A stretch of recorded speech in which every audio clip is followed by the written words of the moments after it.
আসসালামু আলাইকুম বড় ভাই। আজকে আপনাদেরকে একটা গান শোনাবো। তো আমাদের পাশের জেলা পঞ্চগড় একটা রেপ গান বার করছে, অনেক সুন্দর, আমার খুব ভালো লাগছে। তো ভাবতেছি আপনাদেরকে শোনাবো, তো আপনারা শুনেন। আরে হিমালয় খনা খ্যাত জেলা আমার পঞ্চগড়, সাদা সিধা জীবন আমার আঙ্গার হইলে ঢুকি ঘর। সবাই আপন নাইকে পর পাশের বেড়া টাকির ঘর, চুরি ডাকাতি খুন খারাপি হইলা তো দূরের খবর। আরে এইলা কোনো কথা, আরে শুনে নাতে বেটা শালা, কাঁথার মধ্যে থেকে চালাইলে খাবো ইটার ঢাকা। সার্জিস আলম সমন্বয় কত আমার জেলার, আমার শরীফুল ইসলাম পঞ্চগড়ের জাতীয় দলের বলার। ফিরোজ আল সাবাদেশের ওয়াইলে ফটোগ্রাফার, আমার সাবেক রাষ্ট্রপতি রেজিস্ট্রার জমির উদ্দিন সরকার। ঢাকির কালো পতাকা প্রথম উড়াইছিল আমার সুলতান, জাপা প্রতিষ্ঠা করে গেছে আমার শফিল আলম প্রধান। এই দয়াল চন্দ্র দেখাই দিছে আমার ইংলিশ কেমন পারি, আমার ভাইয়ারও ধানু বাবারে জেলা কয় নারী।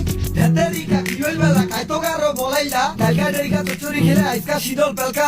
তকাই চাটার বেটা তুই লোক কইতে না পাগেলা, মানসির কথা শুনে বারা জিদার মুই কইলে ঝামেলা হয়। সব রকম পাগলা দেখিনু আর কি দেখাবো নয়ামো, মুই তাহে বকিতে থাকু তুই ফাঁকে মারে একটা ঢোক।